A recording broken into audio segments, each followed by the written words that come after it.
For thousands of years, the fight for land, territory, and resources has dominated the history books, as well as those commanders who fought them. But one century stands out as the bloodiest, a period full of conflicts, wars, and revolutions. The 20th century. A century which saw momentous military advances in both technology and armaments, in the air, out at sea, and on the field of battle. A century that led to a new generation of leaders, whose ideas, maneuvers, and strategies would earn them their place in history as military masterminds.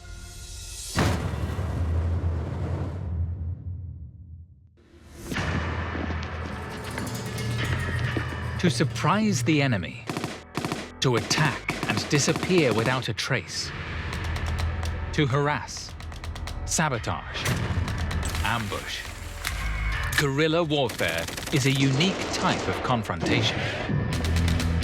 Guerrilla comes from the Spanish for small war and highlights the David and Goliath conflict between opposing sides. Guerrilla warfare is where conflict takes place by an army who is fighting in dispersed, hidden operations, or even by civilian groups who have armed themselves to fight against an enemy. In guerrilla warfare, the objective is to weaken the opponent through sustained attack or pressure until they are defeated. Guerrilla warfare will try to use more devious, hit-and-run, ambushing techniques to throw a larger enemy or a better equipped enemy off guard. Throughout the 20th century, the majority of guerrilla warfare centered around the confrontation between right and left ideologies as communists tried to overthrow capitalists. Guerrilla warfare is linked to communism because guerrilla warfare is the fight of the weak against the strong. 4 great communist leaders made guerrilla warfare a systematic and effective form of struggle, becoming symbols of success. All 4 earned their place among the great military masterminds of history.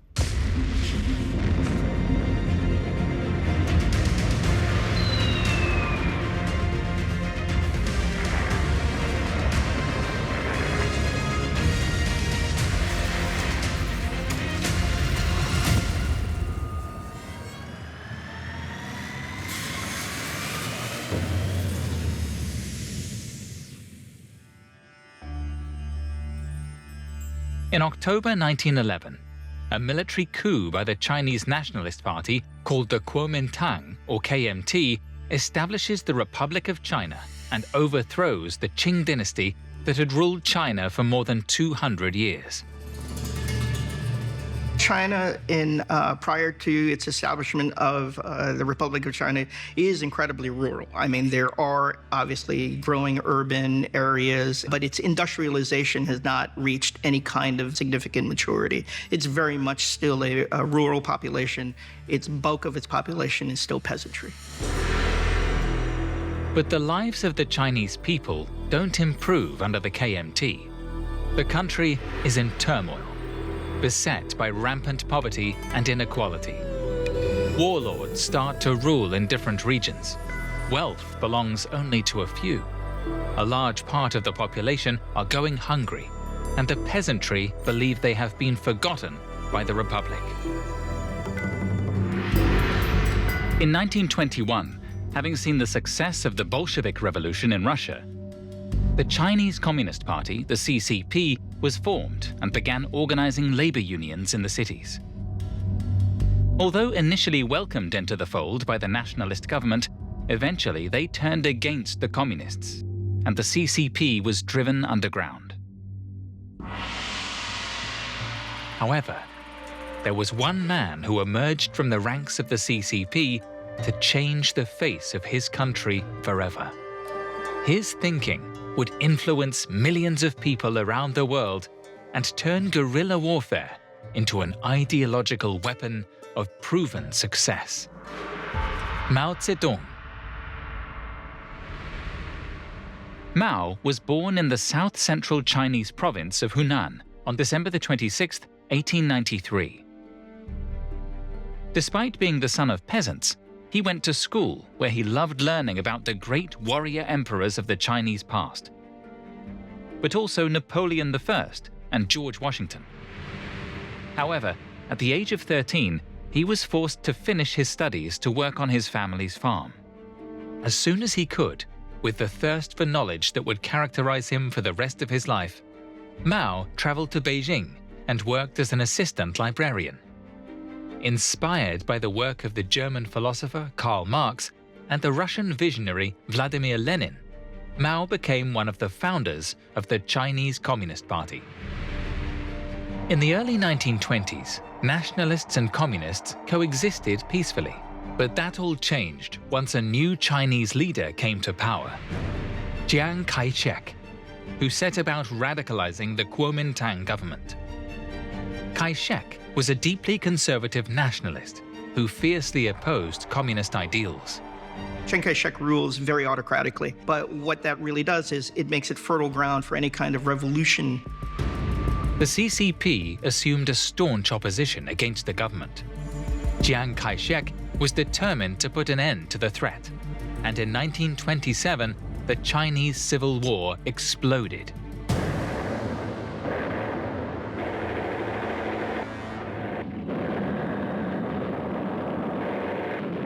Outgunned, the Communists' Red Army were forced to retreat to the countryside to continue the fight. In the late 20s, you start to see the creation of these base areas. And the idea being that through guerrilla warfare, you slowly build up these geographic areas of rural support that give you people, that give you material, and give you a place to sort of incubate your forces and make them stronger. So eventually you can use them to take cities later. And Mao was very big on this approach. Chiang Kai-shek launched a fierce offensive against the communist settlements. But Mao's tactics managed to keep them at bay. Mao's sort of defensively oriented tactics of like, let the enemy come into the area and then ambush them, or bite-sized pieces of the KMT through sort of mobile, regular operations, is very effective. But others in the party disagree with him. They say, look, this is too damaging to the rural populations. We need to go on the offensive to kind of burnish our reputation, and those fail. Having ignored Mao's strategy, the communists were now exposed. The nationalists then launched their fifth encirclement campaign. By October 1934, the communists were in disarray and forced to retreat from their settlements in southern and central China, trekking more than 10,000 kilometers to north-central China. This became known as the Long March. The grueling journey took them more than a year. Besieged by enemy attacks, they crossed rivers, swampy grassland, and steep mountain roads.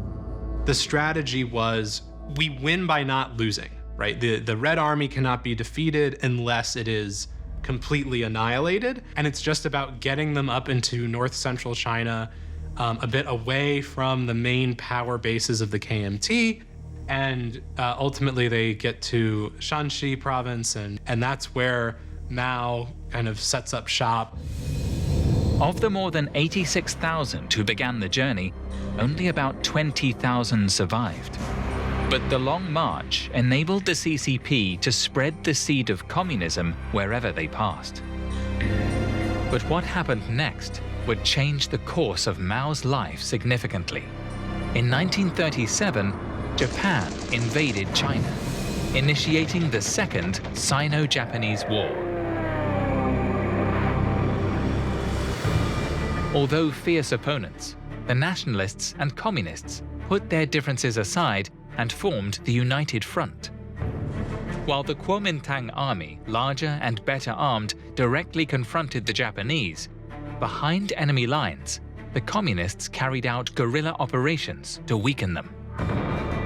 With this strategy, Mao was also looking to preserve the communist strength, as he had another objective in mind.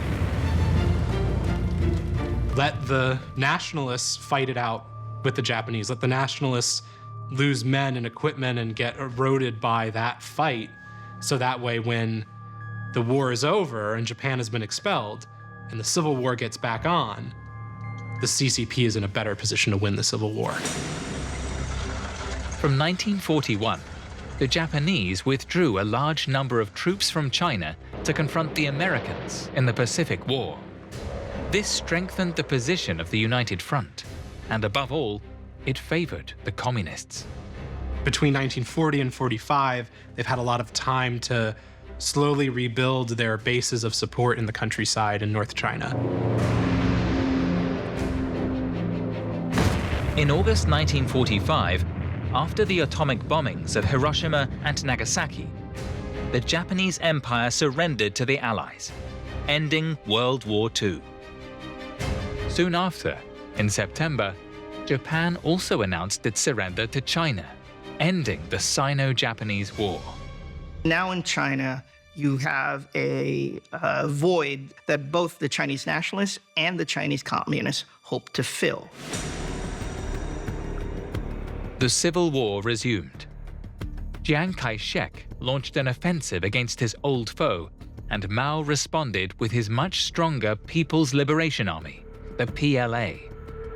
For the next few years, the communists took control of many parts of China, including Manchuria, Nanjing, Shanghai, and Canton. The nationalist losses are significant enough where they never really recover. And after that moment, momentum is on the communist side, and they are able to use their bigger numbers and their reinvigorated strength and just slowly and steadily eliminate the rest of the areas of KMT resistance until the KMT flees to Taiwan. In Beijing on October 1st, 1949, Mao proclaimed the founding of the People's Republic of China.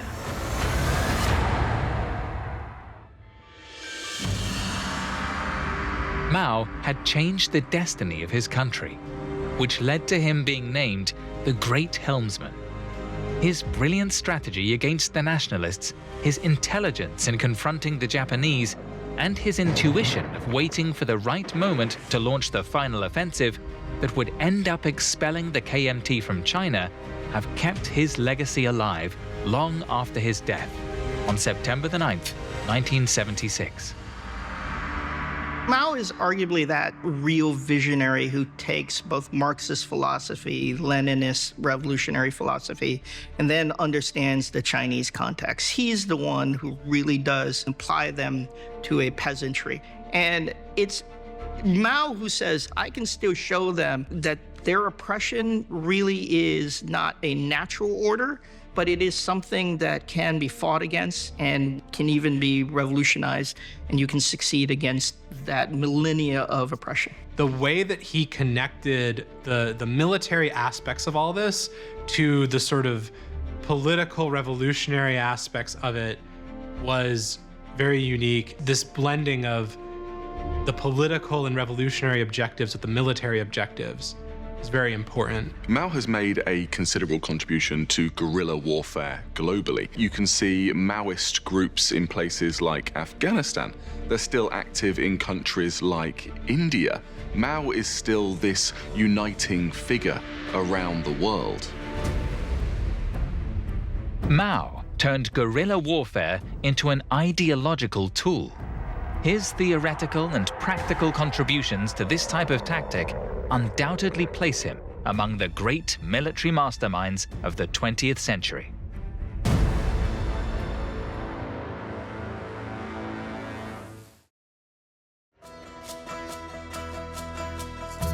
On March the 10th, 1952, on the Caribbean island of Cuba, the population awake to the news that Fulgencio Batista, a former president and a candidate with little hope of victory in an upcoming presidential election, has taken over the government by force.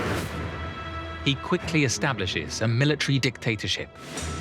He abolished political parties. He abolished the Constitution of 1940, and he threw his opponents in jail. Estimates are that as many as 20,000 people were killed by Batista's police and security forces. Steadily, an uprising begins, with citizens resorting to arms. By the following year, resistance has gained momentum, and with approximately 150 fighters, a plan is hatched by their leader, Fidel Castro. His plan? To take the main provincial garrison of Batista's armed forces, the Moncada barracks, assume control of the adjacent Palace of Justice, and call for a massive revolt in the country. But outnumbered and facing superior firepower, the rebels stood no chance. Almost everyone was either killed or captured. Some were killed after they were captured, and the rest were put on trial. However, the assault on the Moncada barracks would be the seed of the armed struggle in Cuba. And although Fidel Castro landed in jail, almost 6 years later, he would become the leader of Cuba.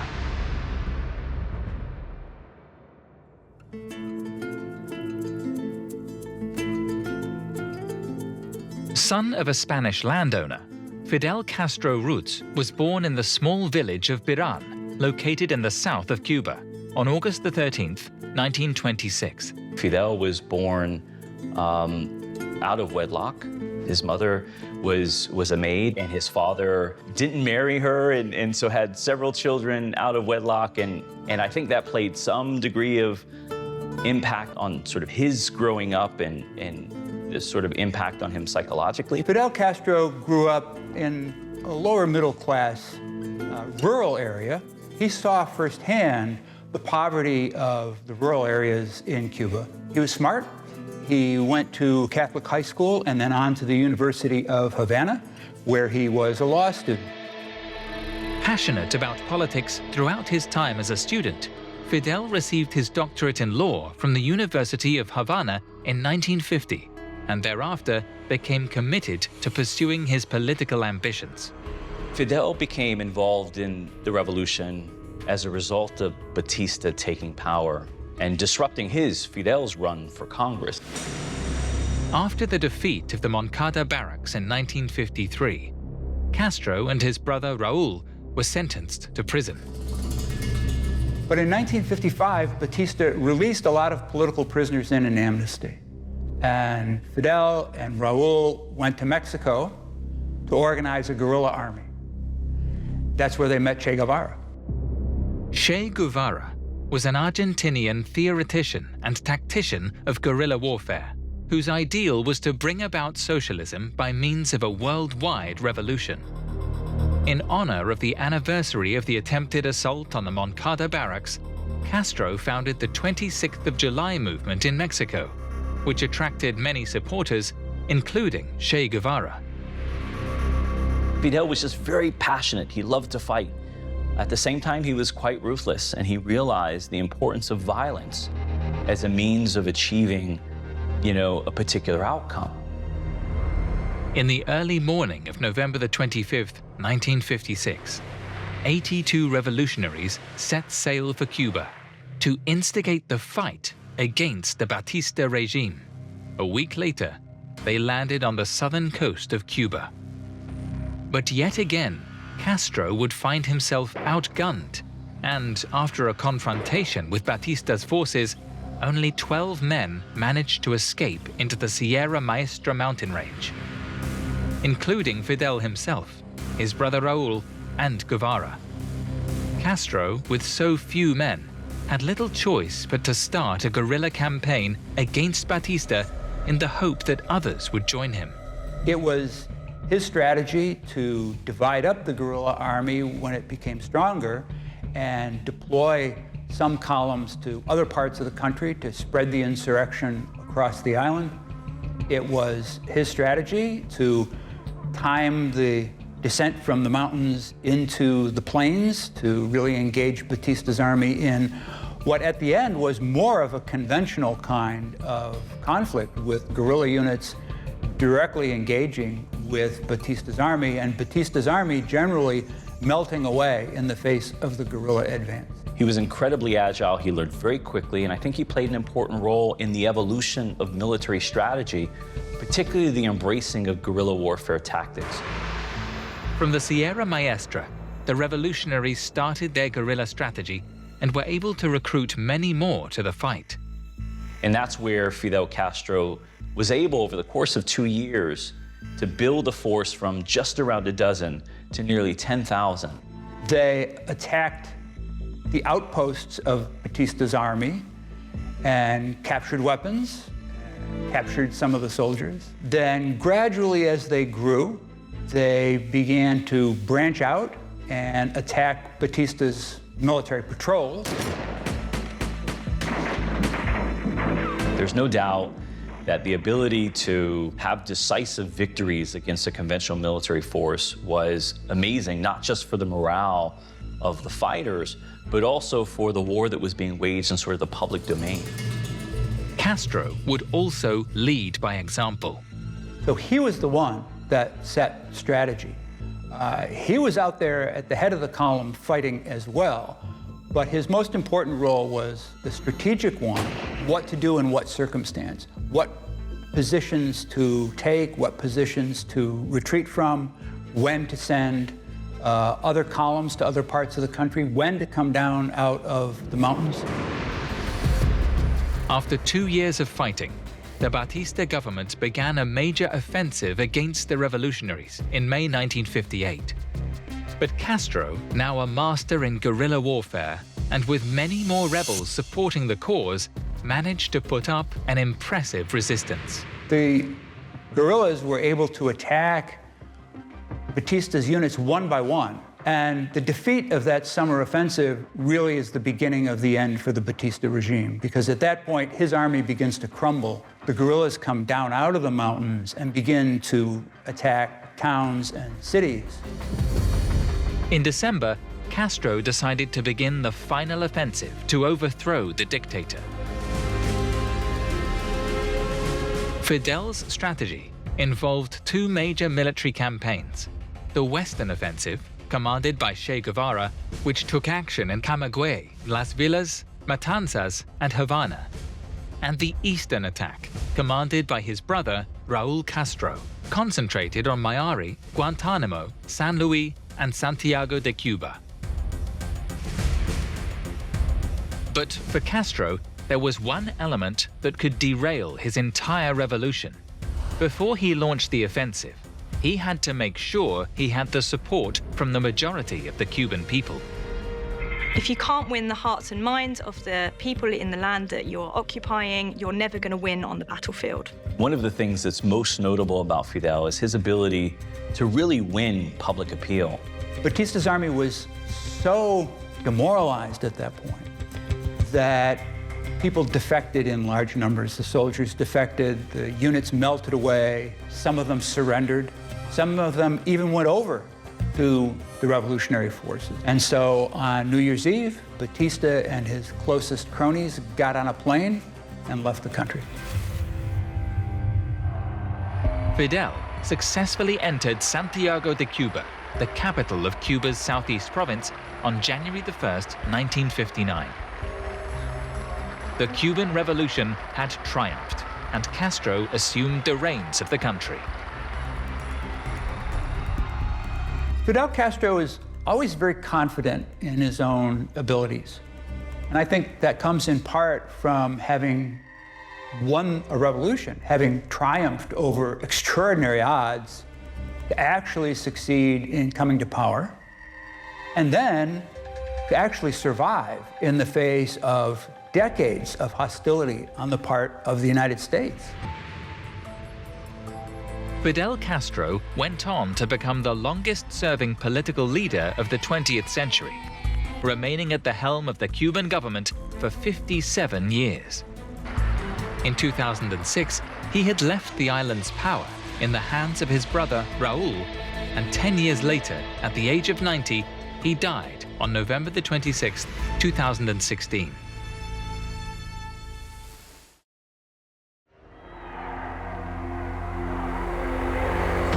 During World War II, in what is now Serbia, another revolutionary would successfully organize a guerrilla war that would lead him to the presidency of his country. A man whom everyone knew as Tito.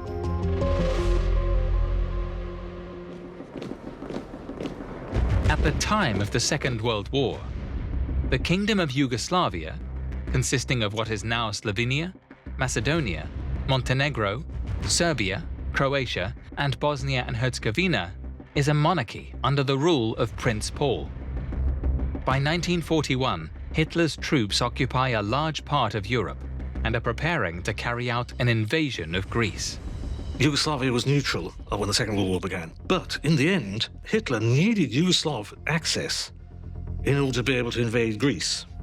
And so the Prince Regent then signed a deal with Hitler.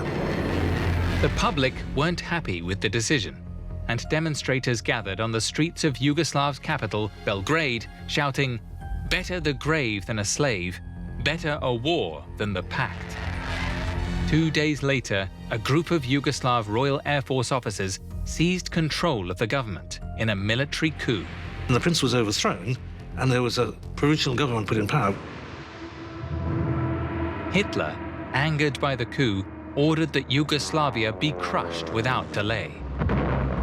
The bombing of Belgrade began on April the 6th, 1941, unleashing an offensive so brutal that 11 days later, the Yugoslav army surrenders and the Axis forces divide Yugoslavia. One Yugoslav sees an opportunity amongst the chaos. A leader who would command the Federal People's Republic of Yugoslavia until his death. Josip Broz, better known as Tito.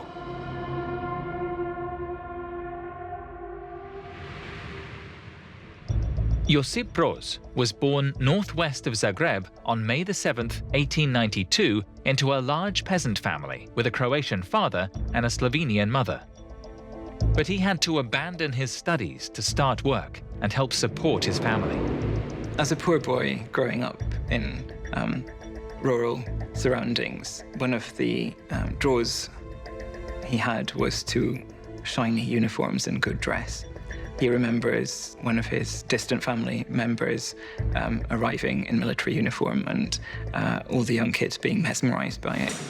Tito did military service in a Croatian regiment of the Austro-Hungarian army and participated in the First World War as a sergeant. He was wounded and captured by the Russians on the Russian front and would then spend several years in Russia. And while he was a prisoner, he became convinced of the Marxist-Leninist revolutionary cause and came back to Yugoslavia as a communist revolutionary, bent on bringing communism to Yugoslavia. After his return to Yugoslavia in 1920, Tito joined the newly founded Communist Party of Yugoslavia, or CPY, which the monarchy declared illegal the next year. But jail and repression did not intimidate the revolutionary, who assumed the name Tito in order to hide his identity and persevere with his underground party work. When war broke out in Yugoslavia in 1941, Tito was already the General Secretary of the Communist Party, and after more than 20 years in hiding, the Communists had become extremely well organized. On June the 22nd, 1941, when the Nazi invasion of the Soviet Union began, Tito called on the Yugoslav people to unite against the Axis forces. An incredible task, as although Yugoslavia was one country, it was made up of different republics with differing ethnicities, ideologies, and beliefs. Nevertheless, the response was overwhelming, and in only 5 days, the National Liberation Partisan Detachments of Yugoslavia, better known as the Partisans, was created under Tito's command. Tito went to Bosnia and organized the partisans into units to start an effective guerrilla warfare throughout Yugoslavia. They used very successful guerrilla strategies. They went up to the mountains, and they went to places where the Germans couldn't find them. They would do hit-and-run raids and they specialized in that. The advantage that they had was that the German occupation force was not big enough to garrison the whole country. So they garrisoned the towns and the cities, but the rural areas were largely left to their own devices. And since Yugoslavia is in many parts a very mountainous and heavily wooded country, provided a lot of opportunities for the partisans to hide and to strike into the towns and cities when they chose. Tito chose tactics which in many ways were similar to those of Mao. What he wanted to create was a mobile army that could go from one side of the country to the other and fight across Yugoslavia. However, Tito's guerrilla campaign, which had started as a slight irritation to the occupying forces, was now becoming a serious problem. And in January 1943, the Axis forces started an operation to encircle the partisans. It looked like his luck was beginning to run out. Germans launched an attack on the highlands in Bosnia and Croatia. It was a massive surprise attack on areas controlled by the partisans, which included Wehrmacht and SS troops, as well as Italian troops. And this was an aim to use overwhelming force to destroy and crush the partisans. However, to avoid defeat, Tito retreated into the mountain ranges of Yugoslavia with his guerrilla army. Tito gave orders and sent out runners, emphasizing that they must not try to hold ground, that they must melt away, they must give up ground, and they must reappear where least expected and attack the enemy's rear areas, communication lines, headquarters, and so on. And this was effective. The Germans didn't have a target to punch at. Between 1943 and 1944, the partisans made great advances. Tito had also called for further support from Stalin and the Soviet Red Army to help defeat the occupying Axis forces. Somewhere in Yugoslavia, the famous partisans of Marshal Tito, who have staggered 19 fully equipped Nazi divisions. The spring of 1944, Tito was in control of much of Yugoslav territory. Parts of Serbia were still under the control of Germany. Tito relied in part on the Red Army to liberate Belgrade in 1944. He had come to an interstate agreement with Stalin that the Red Army would pass through Yugoslavia, liberate the country. The Belgrade offensive began on September the 14th, 1944. The partisans entered from the south, accompanied by some units from the Soviet Red Army, who also attacked from the north, completely encircling the capital. The conflict was fierce. After more than a month of heavy fighting, the last German stronghold retreated on October the 20th, ending the Nazi occupation of Yugoslavia. Marshal Joseph Tito, head of the Yugoslav government and chief of the liberation armies, welcomes the Russians to the capital. Much more than an army's triumph, however, this is a people's triumph. A people who, during 4 years of German brutality and terror, did not sit idly by and wait. Like their comrades in arms, they fought back in every way they knew, even under the invaders' heel. For Balkan victory, the death to Yugoslav guerrilla fighters is a great and lasting one. Russia and the world will not forget. Tito would face a number of challenges in the early years after the war. The first one was keeping his country united. Tito's priority at the end of the Second World War was to keep the country together. And this is where the partisan war was such an asset to him, because really it was three things at once. It was a war of national liberation, it was a communist revolution, and it was the building of a nation. All those three things at the same time. On November the 29th, 1945, the People's Federal Republic of Yugoslavia was proclaimed. Although Tito led his communist government similar to the Russian system, his other great challenge was to keep the newly formed United Socialist Soviet Republic, the USSR, at arm's length. This caused tension between Tito and Stalin, and it's believed the Soviet leader tried on a number of occasions to have Tito assassinated. Tito's independence and foreign policy initiatives, which Stalin did not like, presented in many ways a challenge to Stalin's authority. So there was, in the middle of 1948, an open split between Yugoslavia and the rest of the Soviet bloc. Marshal Tito would remain in power for 35 years.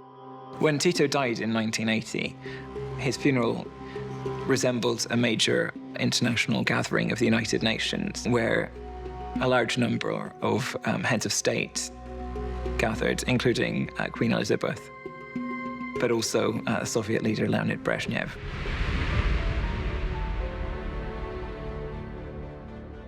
Tito managed to lead the most successful European resistance movement of World War II.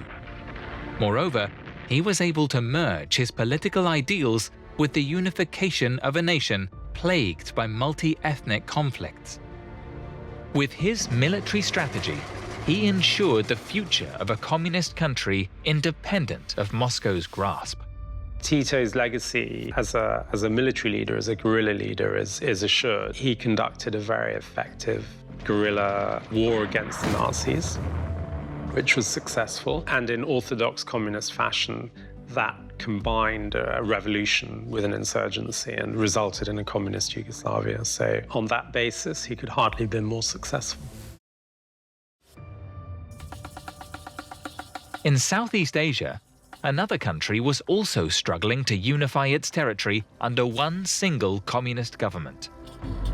Besieged by great superpowers, first the French and then the Americans, after decades of armed clashes, Vietnam finally managed to unify thanks to the strategy of a man who never had any formal military training, Võ Nguyên Giáp.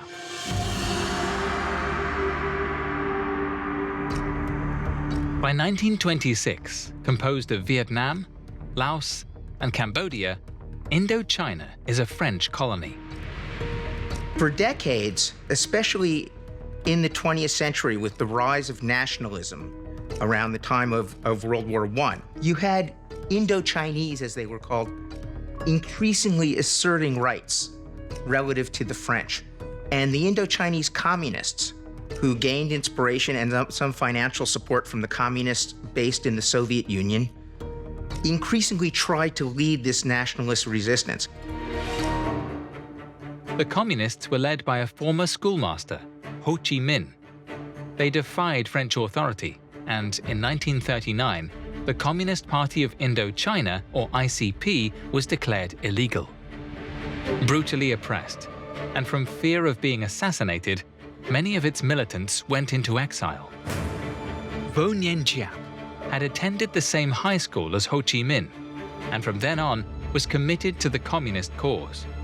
When the French began their brutal persecution of the Vietnamese militants, Giáp managed to escape to China. But his wife and sister-in-law were captured by the authorities. His sister-in-law was executed by guillotine, and his wife died after 3 years in prison. Marked for life, the revolution and Vietnam's independence would become a personal challenge for Giáp, who would come to be seen as a hero by communists around the world, inspired by a man who had defeated 2 great superpowers with a popular movement. Võ Nguyên Giáp was born into a peasant family in Quang Minh province in north-central Vietnam on August 25, 1911. His father passed his anti-colonialist sentiment onto his son from an early age. Giáp also became enthralled by the work of T.E. Lawrence and Napoleon Bonaparte, whose work had a deep influence on his inspiration for military strategy. It should be said that Giáp was influenced a lot by T. Lawrence, Lawrence of Arabia. He used to say he carried around the 7 Pillars of Wisdom, which was Lawrence's famous book, in his knapsack. In the late 1930s, inspired by Ho Chi Minh, Giáp joined the ICP, and by 1937, after graduating in law in Hanoi, began teaching history in high school. A year later, he married Minh Thai, also a communist militant. Giap's wife would die in a French imperial prison in the early 1940s. while he was exiled in China due to the French persecution of communists. In 1939, World War II broke out, and it would have a profound effect on Indochina. First, you had the German defeat of the French, which weakened France's hold on French Indochina. The Japanese, as a member of the Axis with Germany and Italy, came in to assert privileges in terms of resources they needed from Indochina. And then in March 1945, directly took over rule of French Indochina from the French. Giap returned to Vietnam and joined the League for the Independence of Vietnam, or Viet Minh, founded by Ho Chi Minh in 1941 with the support of Vietnamese nationalist groups also fighting for their country's independence. After its devastating defeat in World War II, the Japanese left Vietnam in August 1945. Ho Chi Minh, aided by Võ Nguyên Giáp, his military commander, rushed to Hanoi and declared the independence of the Democratic Republic of Vietnam. However, after the Second World War, France reclaimed control of Indochina. On December 19, 1946, the First Indochina War broke out.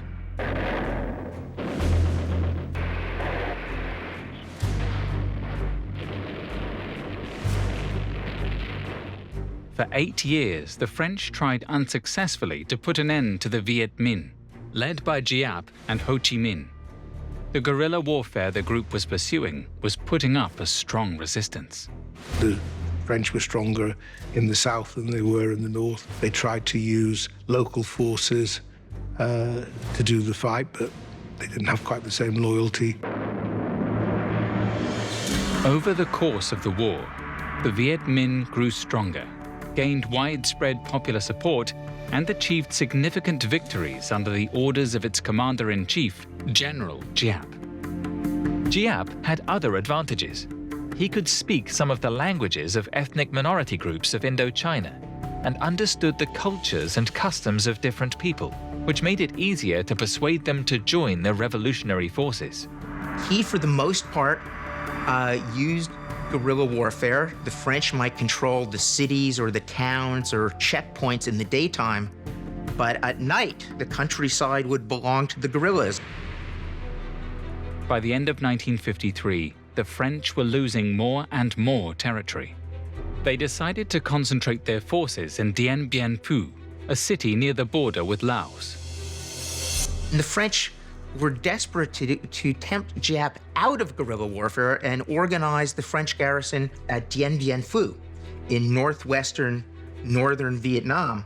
And Giap decided to play the French's game and surrounded Dien Bien Phu, and that led to the siege of Dien Bien Phu. Giap shifted his strategy from quick fight, quick victory to steady fight and advance, and managed to lock the French in their own base. There was no way in or out. The French could not even access their own supplies. Dien Bien Phu was intended to support offensive operations, but also potentially entice the communists to attack on the assumption that they wouldn't be able to overrun it. And this depended largely on the assumption that French artillery was going to be stronger than communist artillery. Indeed, they didn't expect communist artillery at all. But to the surprise of the French, Giap arrived with heavy weaponry, which had been provided by the Chinese. The Indo-Chinese guerrillas haul massive amounts of artillery through dense jungle and set up against Dien Bien Phu and lay siege to what the French thought was going to be an impregnable position. This confrontation went on for weeks. It was incredibly dramatic.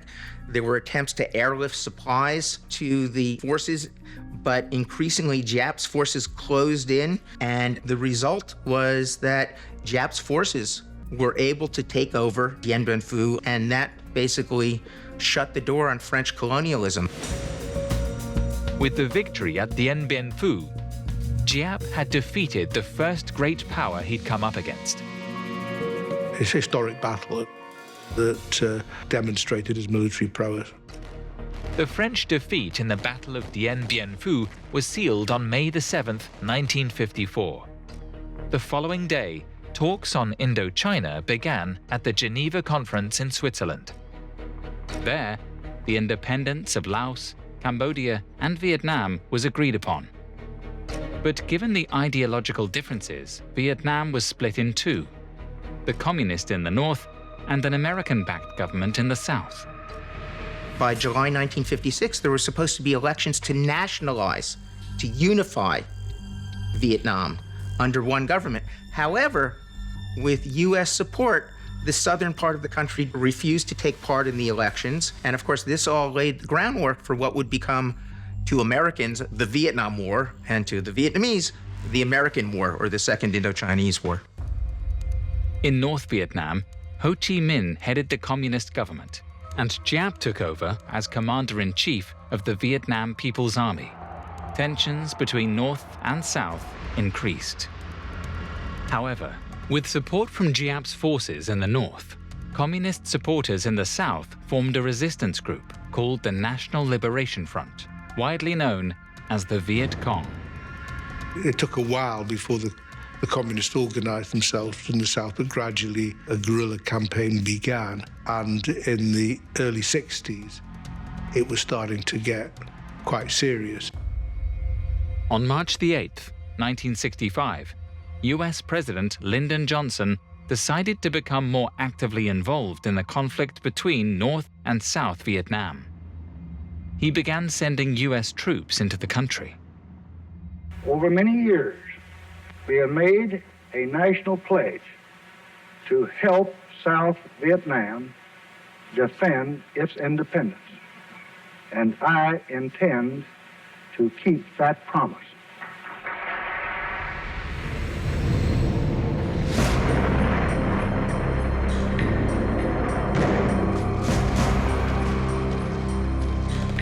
The North Vietnamese, although outgunned in terms of military technology, turned out to be incredibly effective at fighting non-traditional guerrilla warfare battles, and also to be shockingly willing to take massive casualties, because the U.S. dropped more bombs on North Vietnam and on communist-controlled territories of South Vietnam and Laos, far more than all the bombs dropped on all the countries in World War II, and yet the fight went on, the stalemate went on.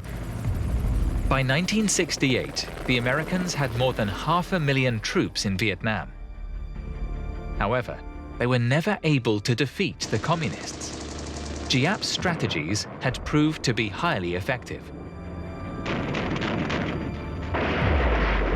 He was pragmatic enough to recognize that in certain situations, the U.S. had an advantage, and therefore he preferred to rely on guerrilla attacks, ambushes, using intelligence effectively. Giap was ready to wage warfare where the idea was to create mystery, suspicion, paranoia on the part of the American forces where they wouldn't even know where the enemy was.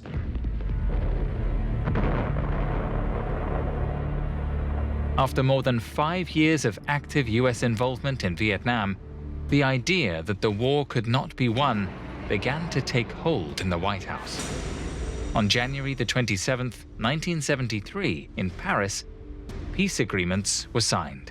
South Vietnam, now without American support, failed to contain the communists. Ho Chi Minh's forces took Saigon in 1975, and a year later, the Socialist Republic of Vietnam, reunifying the country, was proclaimed. Võ Nguyên Giáp, nicknamed the Red Napoleon, was a military genius who masterfully developed both guerrilla warfare and more conventional war strategies. Through meticulous organization and logistical planning, Giap had successfully defeated 2 major superpowers. His success against the French, which was apparent by 1954, really inspired other anti-colonial movements and uprisings to believe that it was not hopeless to fight the Europeans. Giap was an extremely successful general, and he's normally credited with taking the sort of people's army of the Vietnamese communists and turning it into quite a formidable force.